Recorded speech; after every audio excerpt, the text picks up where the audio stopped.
All right, week 2 in the NFL is over, so it's time for 6 points. And joining me is my old colleague and friend, Robert Mays from The Athletic. Robert, what's going on today, man? Not too much. Coming off of a Monday night doubleheader, so I was podcasting till about 1 a.m, which my aging body is not really set up to do anymore, but feeling great. It was a fun night. It was a fun week 2 in the NFL. It's a very fun week, too, so let's get right into it. The Bengals are 2-0, but quarterback Joe Burrow has suffered a grade 3 turf toe injury that's going to sideline him at least 3 months. And meanwhile, the Chiefs are 0-2 after another one-score loss, this time to the Eagles, the Super Bowl rematch, 20-17, and their wide receiver room is just depleted at this point. So I ask you, Robert Mays, whose Super Bowl hopes are in more trouble right now? The 2-0 Bengals without Burrow or the 0-2 Chiefs? It's a great question. I was trying to go through it in my head today about whether or not the Bengals could make it to when Burrow comes back in December, possibly. But even that timeline, based on what Adam Schefter and other people have talked about, seems optimistic that 3 months would be everything needing to go right, his rehab and needing to go right. So I just think it's the Chiefs or the Bengals. Even if they can somehow scrape together enough wins to be competitive by the end of the season, which they've done with Jake Browning before, it still seems like it would take a pretty rosy outcome for Joe Burrow to get back by that point in the season. And even if the Chiefs have been frustrating, we've seen them be frustrating and still make a lot of noise in the playoffs before. And so I'm not totally panicking over them just yet. I am panicking if I'm a Bengals fan. Yeah, of course. With Joe Burrow this season, the Bengals Super Bowl hopes this season, and also the future as well. Of course, the viral stat this weekend was comparing Joe Burrow and all the time he's missed to Andrew Luck. With Andrew Luck in his first 71 games, he took 157 sacks. Joe Burrow's taken 201 in his first 71 NFL games. Kind of crazy, man. Like how you can build an offense, Robert, with like all these amazing receivers and the quarterback just can't stay healthy behind a shoddy offensive line. It's too bad.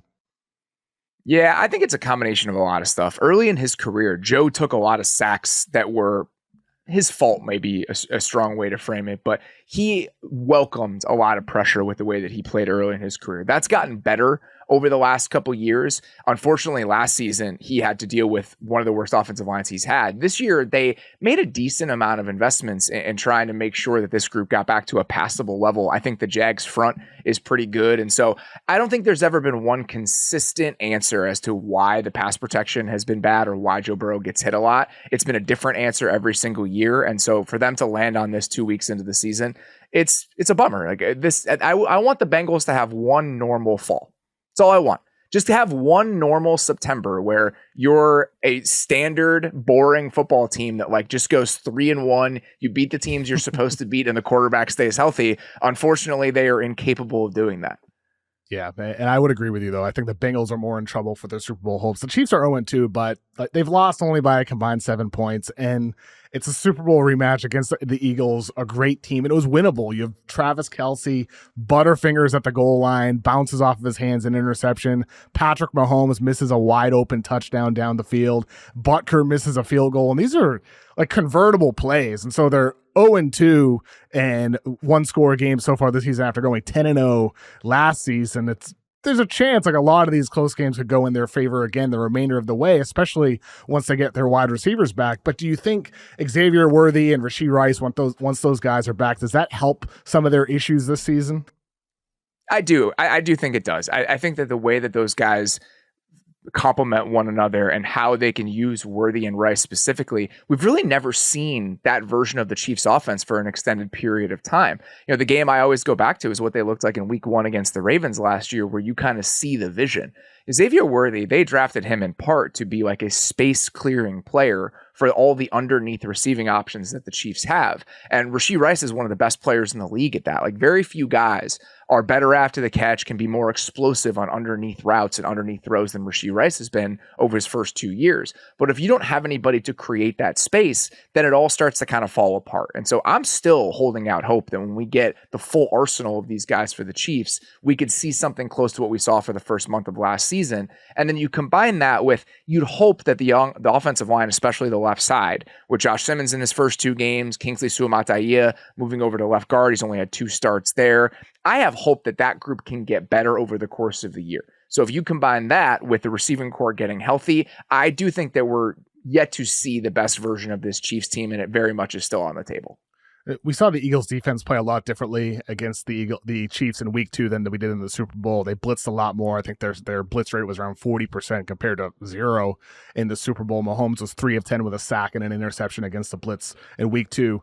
Was Philly's decision to play that style against Kansas City in part due to the offensive line issues we're talking about here, or was there something else behind that you observed? I think it might just be a changeup. And I had a really good conversation in Philly during training camp this year with a member of their defensive staff. And I was just asking him on a very baseline level, like, talk to me like I'm 5. What makes Vic Fangio as special as he is? And one of the first things he said is that very few defensive coordinators have a better understanding of their own personal history better than Vic Fangio does. And so you look back at what they did in the Super Bowl, and I mean, they played all cover 4 essentially the entire game and never really wavered from that. And to do that and never blitz, what they did on Sunday was a huge changeup. And I think that's a conscious decision. I think Vic is just very aware of what he has done in the past to certain teams and certain offensive coordinators and what a curveball off of those game plans might look like. And I think that Sunday was a perfect example of what he can unleash in a 1-game sample size to make it really, really difficult on an offense that is prepared for a very different style on that side.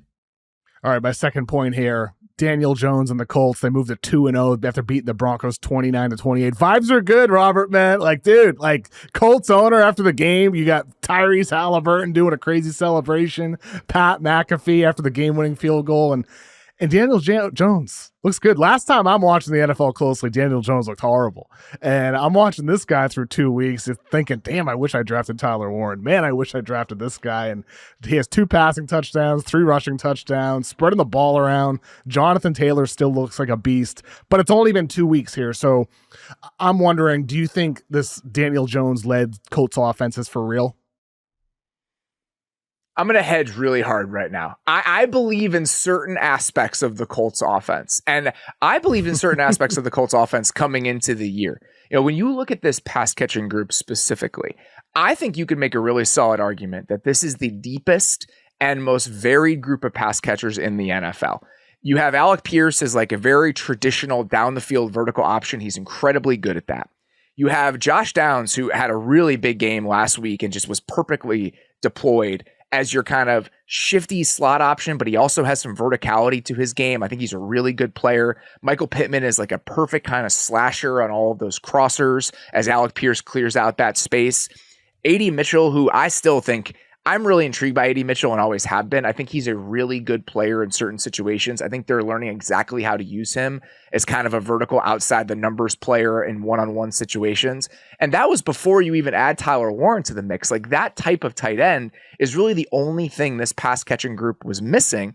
And now you drop him in there. And oh, by the way, Jonathan Taylor has been great as a pass catcher over the first couple of weeks.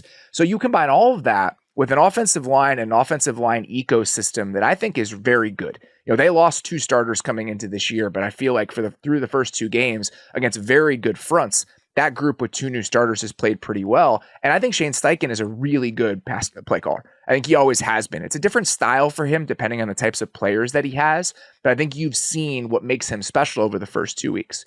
And you notice through all of that, I have not mentioned the quarterback. That is the one part of this that we'll see. Right. I think he's run a little bit hot. I think he's done a really good job under pressure, sliding around the pocket, pushing balls down the field into tight windows. And he's probably not as good as we've seen over the first 2 weeks, but I do think that everything else about the infrastructure and the ecosystem there is good enough that we could see a good season from Daniel Jones, even if it's not at this level for much longer. All right, number 3, we saw the Ravens beat the Browns 41-17. DeAndre Hopkins has played only 28 snaps in these games, but he has 4 catches, 99 yards, 2 touchdowns. Some of those catches have been crazy so far. He doesn't look washed to me. You know, he just looks like a guy who's being game managed. Did we bury DeAndre Hopkins too soon here after his down year last year with the Chiefs? Like, what do you make of his usage with the Ravens so far and the production on that small usage? He was hurt last year, and I think that's important to mention. He's an aging player, and there's a chance he's not 100% for most of the rest of his career. But I think this is exactly the type of player you wanted DeAndre Hopkins to be within this Ravens offense. Lamar, for the most part, even when this team has been rolling, the way it looked last year, him winning the MVP in 2019, their receiving core has always been full of these kind of fast, undersized players, but never somebody who's like a big-bodied ball winner. DeAndre Hopkins is only 6'1", but he plays like he's 6'5". And so if you historically just put it into his area, he's going to be able to make some plays on the ball. And so that's all they've really needed him to do from the start. Can you come in and can you make 1 or 2 contested plays a game where we can just put the ball up to you and you can go get it, unlike any of the other players on our offense? And so if that's what we get for DeAndre Hopkins the entire year, where you just need to make 2 catches a game and everything else is really humming with this offense, that was always the vision. And I think that's exactly what we might be getting here. You know, DeAndre Hopkins has me blocked on Twitter. Did you say something terrible to him? Well, so I'll tell you the story.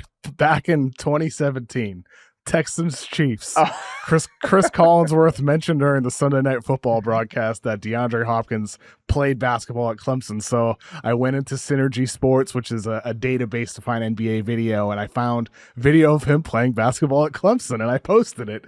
He played only 10 minutes, not a lot there. There was like 3 turnovers, a missed shot, a steal that bounced off of his face.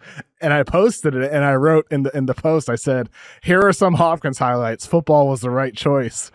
And he blocked me for it.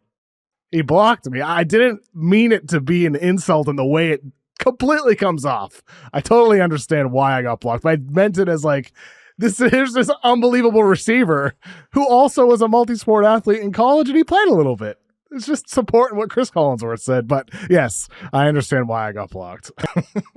There is nothing you could say to a football player that would insult them more than dunking on their basketball game. If you had called him like if you had called him like a terrible receiver, you say DeAndre Hopkins is trash, DeAndre Hopkins can't play, and you were talking about his football acumen, I think he'd be less offended by that than you insulting him as a basketball player. Like, all football players want to be hoopers. That's always how it's been. And so this is the quickest way to really, really upset an NFL player, is to say they can't play basketball. Yeah, I completely understand. I mean, we won't get into can NFL players play in the NBA and vice versa, because we all know the answer to that. The answer is no. NFL players can't play in the NBA. But very much true. Thank you. I'm glad we're on the same page there. So biggest game, most epic game of week 2 was Cowboys Giants, and you got Brandon Aubrey, like kicking God, man. 64-yarder to tie it at the end of regulation, 46-yarder to win it in overtime, both with the clock expiring. Not only like the kicking talent, but ice in his veins. And that was a fun game. It was just an awesome, fun game to watch, but also an interesting game. It's a division matchup, a rivalry matchup. So I'm curious, from a pure football standpoint, putting aside the fun, what was your biggest takeaway from that Giants-Cowboys game? Dak is just a blast to watch when he's rolling. I mean, very few quarterbacks in the NFL have his level of aggression. And when you put him into an even halfway decent situation with the pass catchers, he looks definitively like one of the best 10 quarterbacks in the NFL. And so now you have CeeDee Lamb and George Pickens. And I think the plan for the Cowboys offense was pretty simple. It's like, you can't double both of them. And so if I have one-on-one situations for either one of those guys, I trust them to win, and I have a quarterback who's going to give them those opportunities. And that's what we've seen over the first couple of weeks. I put a clip, exactly the tweet that you guys are showing right now. I put up a clip yesterday of some of the throws that Dak made in the fourth quarter and overtime of that game. And I mean, he plays like he's unhinged every once in a while, where he's going to push the ball into tight windows. And there are very few quarterbacks in the league that are more enjoyable to watch when they're locked in than Dak Prescott. And that's exactly what we saw down the stretch in that game. Yeah, entering the fourth quarter for my fantasy team, I was a bit worried Dak wasn't putting up big numbers. I'm like, man, should I have streamed a quarterback instead? It's like a tougher matchup. Should I have done something else? And he made me feel better in the fourth quarter, even though I still lost by 1.71 points, which I'm very sad about at 0-2 so far this season. But yeah, that was a fun game. And Russell Wilson made some absurd throws until that weird decision in overtime with the deep pass. Malik Neighbors, though, dude, is nuts, man. Like, the body control on that deep catch he had, guy looks awesome. One of the more exciting players in the league, like, full stop. And I think Russell Wilson is an imperfect quarterback. I don't think that's a controversial thing to say, but we put Russell Wilson into his happy place on Sunday. If all Russell Wilson has to do is drop back and toss bombs the entire game and do nothing else, that's where he wants to be. And that's the fun part about this, is that, it's funny now having the conversation about Daniel Jones with the way he's playing with the Colts, but for the last couple of years, Daniel Jones just did not push the ball downfield very often. And so we needed a quarterback like Russell Wilson, or at least we thought, to unlock that version of Malik Neighbors' game. And that's what we've gotten over the first couple weeks. I will say, watching the Cowboys secondary in that game and the Cowboys pass defense in general, I have absolutely no idea what's going on there. Like, we're just going to play a bunch of soft zone and give free releases to these guys on vertical routes the entire game and just let them run through these zones for 4 straight quarters. Like, there's a lot to work on for Matt Eberflus and that group. But when the end result is a game like we saw on Sunday, I'll take some bad defense every once in a while.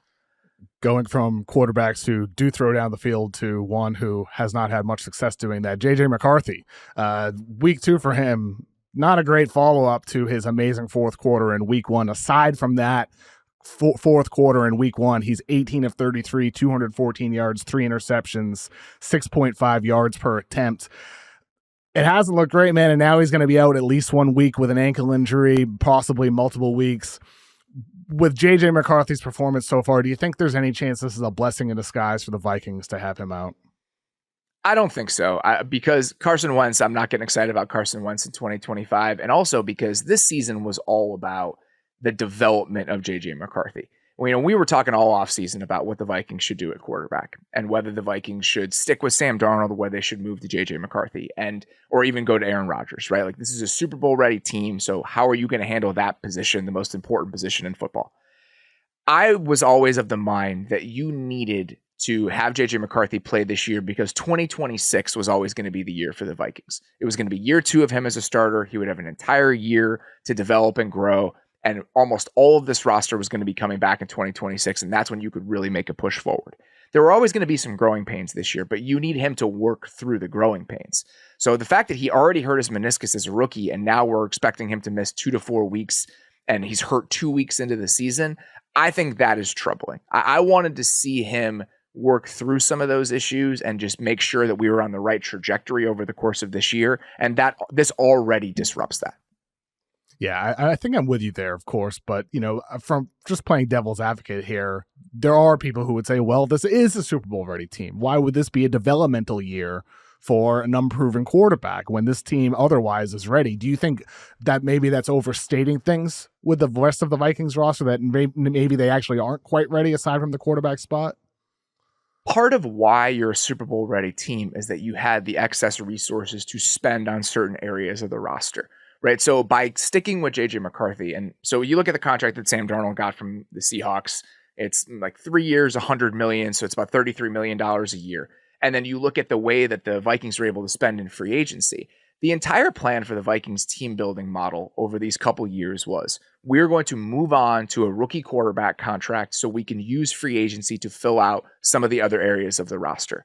Well, that can't happen if you're paying a quarterback veteran money, even if it's mid-tier veteran money like Sam Darnold. So you look at what the Vikings did this offseason, Jonathan Allen, Javon Hargrave, Will Fries, Ryan Kelly at center. That can't happen if you're paying sticker prices for quarterbacks. And so in order for both sides to come together and for you to build the roster you want to build, you needed the cheap quarterback. And it's just really, really difficult to win a Super Bowl with what is essentially a rookie quarterback. You're always going to need at least a little bit of time there. And so I felt like them trying to thread the needle with all of this stuff always pointed to next season being the year where the roster was still going to be ready. And hopefully by that point, the quarterback was going to be ready. Next Gen Stats posted a graphic showing JJ McCarthy's throwing distribution in week 2, and it was very heavy to the right side of the field, not a lot on the left side of the field at all. And I was reading some pre-draft stuff about how that was an observation about him at Michigan. Do you think this graphic, this distribution of throws is reflective of one of his limitations right now, one of his greatest areas of improvement? I do. And even on the throws he is making to the left side, and we saw it even in the preseason, that's where you can have some of those sails where sometimes he struggles to put touch on the ball. And so these were always going to be issues that he was going to have to work through over the course of this year. And I think part of the argument for the Vikings as to why they were comfortable moving on to JJ McCarthy is that we feel so good about everything else we have that we really just need him to make a handful of plays a game. And that's going to be enough because of our receiving core, because of our play caller, and now because of the run game infrastructure that we've built. Well, you got a backup left tackle in there right now. Christian Darrisaw still isn't playing, so the run game hasn't really gotten going to that point. So I feel like they're having to put more onto JJ than they eventually want to, and that's only accentuating some of the limitations that we're seeing from him so far.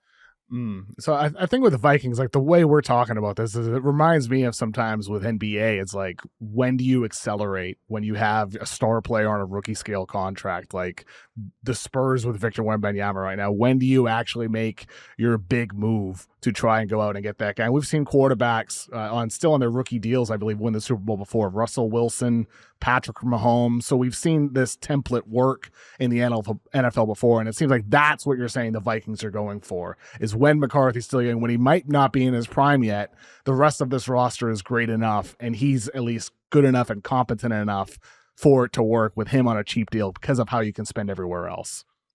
That's right. And they've done it in a combination of ways. So obviously they spent big in free agency this year, but this is a team, and the term that they use when it comes to how they've thought about the kind of financial timeline here is they pre-spent to take advantage of the rookie quarterback window, which is why they needed to get into the rookie quarterback window. The examples there, Justin Jefferson, Christian Darrisaw, Brian O'Neill, TJ Hawkinson, some of these veterans who were already on the roster before JJ even got there, they'd already spent a lot of money. And so it all made things a little bit easier to move on to a cheaper quarterback. And those guys that you just mentioned, I think that Mahomes is an interesting case in the fact that it was his first year as a starter, but he got to practice the entire previous year. JJ McCarthy was hurt. Russell Wilson, that's year 2 when Russell Wilson does that. We very rarely in the modern NFL, especially when you're putting more on the quarterback, see a rookie quarterback have much success deep into the playoffs. Jaden Daniels is an aberration. You're probably going to need a couple years to ramp up to a point where your quarterback is ready to lead a contending team. And I think in the best case scenario, that's probably a 2-year outlook. And that's probably why I've been thinking about it that way with the Vikings. 6th point here. Of all the 0-2 teams, is Rome Odunze's start of the season the best reason for optimism through 2 weeks? It's hard for me to say that. I mean, I if you were anybody else, maybe that would be where you landed. But to call that a silver lining, I think it's not even that. I mean, with everything else going on with the Bears, it's hard for me to get excited about what Rome Odunze has been over the first couple weeks, especially because he did have some drops on Sunday. But there were some flashes. Them, right? I think three drops. Yeah.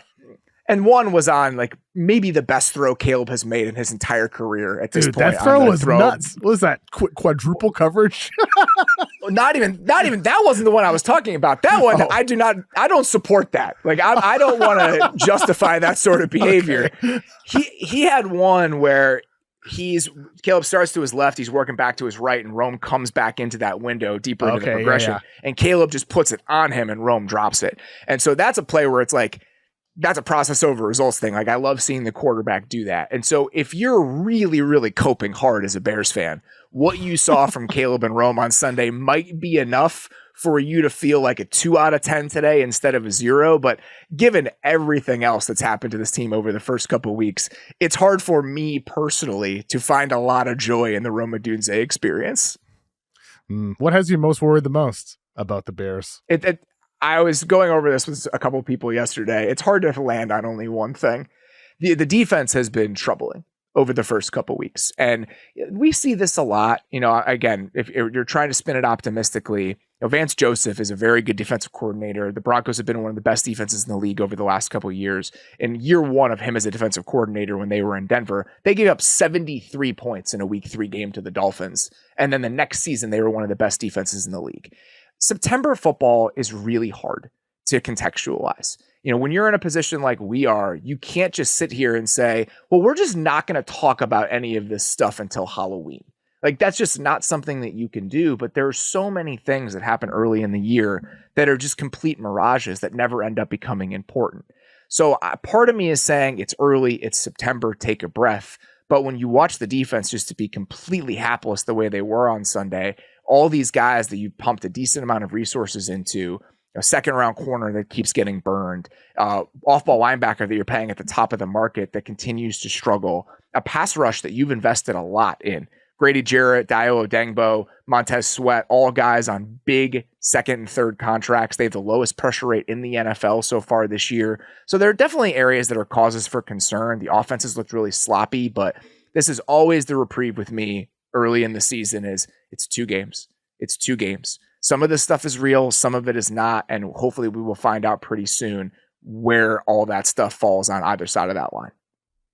0-2 with Rome Odunze, just like me and my fantasy team. I feel great having him, but I'm 0-2 and I'm disappointed. It sucks, even though I have the 5th most points in my league. I'm very disappointed. Well, we're going to go for 2 with today's 6 points, with 2 more points here, with number 7 right here. Drake Maye. I was very critical of him in week 1. Patriots fans were mad at me. They were mad at me again in week 2 because I was very angry at his pocket awareness on a sack he took, but he also had maybe the best play of his entire career, finding Stevenson on a throw, stepping up in the pocket. It was a great game overall for Drake Maye.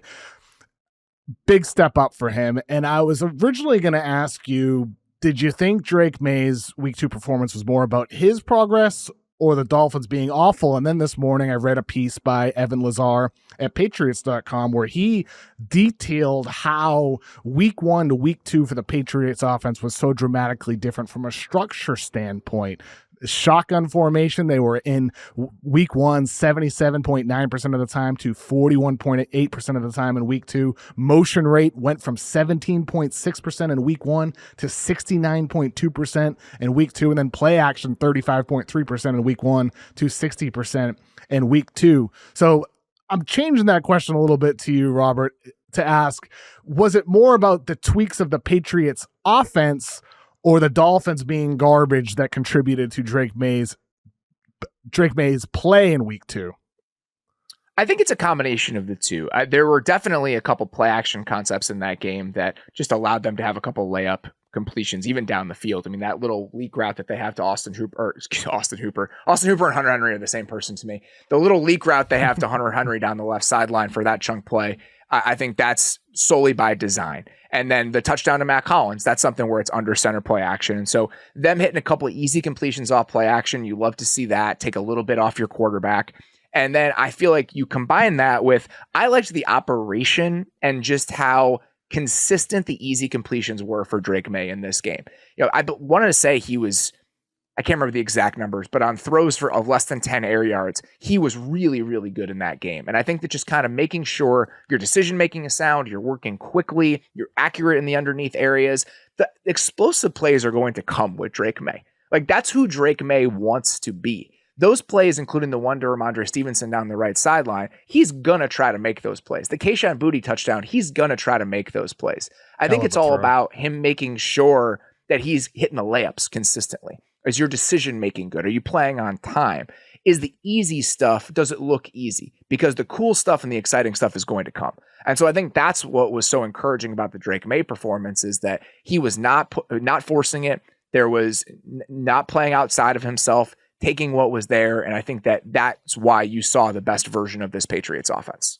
So totally agree. I mean, I think with Drake Maye, it was a big step up for him in week 2, and I feel more encouraged. And hopefully, in my early season post, go on Old Takes Exposed. So at some point, I'm rooting for Drake Maye. I am. I'm rooting for him. I want him to be a success. I just had my concerns since pre-draft. So moving on to number 8 here, Robert. First NFL show I did this season, I asked, wait, Baker Mayfield's good now after last season with Tampa Bay? And last night, Monday Night Football, I'm watching. I get it now. That game-winning drive was just awesome. The scramble, the dude is just a baller, man.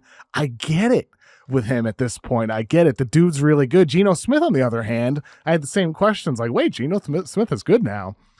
And last night, I still don't get it. He threw away the ball on a 4th down. He was absolutely awful all game long. He has not been good at all this entire season. Didn't complete any of his 12 passes over 10 yards downfield against the Chargers in week 2. Robert, what am I to make of some of these quarterbacks who used to be not so good? Now one of them, Baker Mayfield, seems to be very good. Geno Smith, ugly last night with all those weapons he has. I'll say this. Geno had 8 completions at 20 plus yards in week 1, which is the most of any quarterback in the league. And so it's unfortunate to somebody who really likes watching Geno to have him play that game against the Patriots when I don't know what percentage, 10% of the people were watching it compared to Monday Night Football last night. I think last night is a perfect storm for the Raiders offense looking as inept as it was. The Chargers are a team that wants to put a lid over everything defensively. They're going to try to limit explosives however they can. And one of the ways that you can attack a defense like that is to try to run them out of those looks. They're going to play with 2 high safeties. You got to hammer them on the ground. The Raiders are not built to hammer teams on the ground. And so you're really limiting your offense at the start by doing that. You also combine that with the fact that this receiving core is not that good of a group. You have Brock Bowers hampered.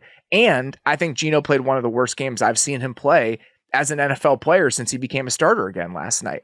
Geno's decision-making can leave something left to be desired. I mean, he's going to push the ball into tight windows. He is going to take chances. That's always how he's been. But he's usually a very, very accurate quarterback. That's his superpower. He is able to push the ball accurately to essentially every level of the field. And last night, he missed 4 or 5 throws that should have been layups that he just doesn't typically miss. And so it's just a tough thing as somebody who believes in Geno. I've made this joke before, but when Geno has these games in big spots, it's like when you recommend a restaurant to somebody and they go to the restaurant and the restaurant is terrible. Like, that's how I feel when Geno plays poorly. It's like, no, I promise you guys, it was better when I went than it was for you guys yesterday. And that's kind of where I land on that Geno performance last night. They gave you that Robert Mays Athletic Football Show special treatment. That's what happened when you went, but compared to them. Chef, that was a tough one for you. The Baker part of it, though, I mean, Baker is, it's been really fun to watch this version of Baker because you're combining a quarterback that I think has a really good handle on this offense and the timing that he plays with and just the overall quality of the offensive system that they've been able to build there in Tampa, combined with him just being able to make off-schedule plays in a way that he never really was able to before. I mean, when you look at Baker over the last 2 years specifically, the biggest difference with Baker's play is that when Baker was pressured early in his career, he was one of the worst quarterbacks in the NFL. Like, the offense just started to disintegrate. It was like throwing water on a witch if you pressured Baker in those moments. And over the last 2 seasons, he's been such a dynamic player out of structure, off schedule, and as a scrambler. We said this on our show last night. The only 2 quarterbacks in the league to add more value per next gen as scramblers over the first 2 weeks of the season than Baker Mayfield are Patrick Mahomes and Josh Allen. And that's a continuation of what he was last year. And so stylistically, he's always been a fun quarterback, but the more volatile moments for Baker that typically were negatives for most of his career have actually turned into positives for the Bucs over the last couple of years. And I think that's one of the hidden ways that their offense has been, I mean, truly one of the best in the league for the last 2 seasons. It's rather amazing for me, like, coming back to the NFL after so much time away to see like these names who I once thought of a certain way now being productive players. It does show how development is not always linear for the hardest position at quarterback. Like, for some guys, it's a slow start, it's situation, it's opportunity, it's things clicking. It's not always going to come early on. And that's why I think for me with Drake Maye, I need to stay patient. I mean, maybe it could happen with him for the Patriots. It might not be till year 3 where things fully click, but you need to be patient with these guys. I mean, even the 2 best quarterbacks in the league, Lamar Jackson and Josh Allen, those guys earlier in their careers, completely different story with what they are today as MVPs. You need to be patient with quarterbacks. Why do you think that is with certain guys? It is such a long road at the position today. It's funny because I think we're having a similar conversation about all the guys that you just mentioned. Lamar, Josh Allen, Baker, Geno. They're just at different levels of it. And I remember talking to Geno about this last year, and I think that you can connect this anecdotally to a lot of the quarterbacks that we're seeing. A quarterback's prime isn't until his late 20s, because in your late 20s, when you get to 27, 28, that's when there's a convergence of 2 aspects of your game. The physical side, you still have all the tools you had in your early 20s, earlier in your career. You're still as explosive as you were. If you're a runner, if you're a scrambler, you still have all that. The arm strength is there. And so you're at your peak physical talent, but that's converging with an understanding of what defenses are trying to do to you. And so I think with Josh Allen and Lamar Jackson, that turns them into actual superhumans. And that's what we've seen over the last couple of years. With Baker and Geno, that's how you can have a late career resurgence, because now you're just a more capable quarterback within structure than you were early in your career, because you have a better sense of how you need to operate, what defenses are trying to do to you. And so there can be a long tail with these guys at that position specifically because the development curve just looks so much different than it does at other spots. Like if you're a 29-year-old cornerback in the NFL, the end is coming for you. Like you're at the tail end of your career. I wouldn't advise signing a 29-year-old quarterback in free agency. A 29-year-old quarterback in the NFL is just becoming the player that he hopefully will be for the next 3-4 years at his best. And so it's just an entirely different timeline with that position than almost any other in sports. Is that perhaps why, like, you see, Drake Maye go ahead of JJ McCarthy in the draft because it's a bet on upside, more raw talent rather than quote unquote intangible qualities? You're betting on the arm talent over the course of time developing rather than somebody that you may be perceived as having less upside if everything clicks. Absolutely. I think that's part of the calculus. And with Drake Maye specifically, I think when you look at Drake Maye, you see this kind of big, and just like big 6'5", big arm, and you think of him as like a more traditional quarterback, just archetypally. But Drake Maye is an incredible scrambler. And so these guys who are really good, those guys early in their career, the ability to scramble early in your career, it kind of allows you to bridge those gaps between the two eras that we're talking about. Because early in your career, if you can break in case of emergency and on a 3rd and 7, pick up 10 yards when nothing else is there, that your mental development doesn't have to be quite as advanced because you can solve problems athletically. And I think that's what makes this generation of quarterbacks so interesting. We could do a whole thing on this, but if you look back at the previous generation of really good quarterbacks, the Breezes, the Mannings, the Bradys, they were allowed to be insulated for the most part early in their careers because football was different, right? Like, so the 2001, 2002, 2003 Patriots, this is a team that physical run game, you could win that with defense. The quarterback is kind of a marginalized part of the game plan. And that allows him to develop over time. He doesn't have to be a fully formed product in 2001 if you're Brady. You can wait to 2006, 2007 before we see who he's eventually going to be. In the NFL now, that's not really possible. You can't really win with the running game and defense. You need more from the quarterback. But what these quarterbacks are using as a way to bridge those two eras is the physical talent they're bringing to the position. So it's just a different version of it, but it's still kind of a similar story where these guys are different players early in their careers than they are later, but the viability and how they get there has just shifted. It's fascinating how these games evolve, man. I mean, like the quarterback position in the NFL, the way the 3-point line in the NBA, every player, every position, no matter your shape, size, body, style, you better be able to shoot threes.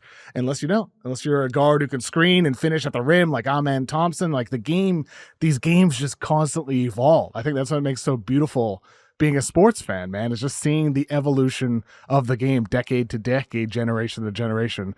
It's awesome. It really is awesome, Robert. That's a great explanation.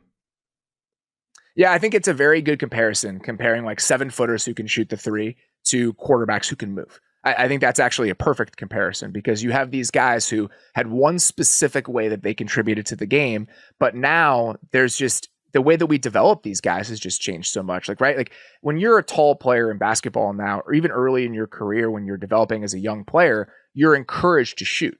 Like that has to be part of your game. And the same thing has happened with quarterbacks where now we're putting the best athletes on the field at quarterback in a way that we never did before. And the same way that you can have these Victor Wembanyama's and other guys who have these incredibly diversified games in ways that big players typically didn't. Now you have these incredibly athletic quarterbacks, and it's just leading to specimens in both of these sports that we've just never really seen before. It's an awesome time to be a sports fan. Robert, thank you for joining me today, man. Please let my listeners know where they can find all your stuff. The Athletic Football Show is available wherever you get your podcasts. We do Monday through Friday. We have a YouTube channel where we recap the Monday and Thursday night games. So if you're looking for a national NFL podcast, we cover the entire league, and we would love if you checked it out. Robert, thank you so much for joining me today, man. Have a good one. Absolutely, man. Appreciate it.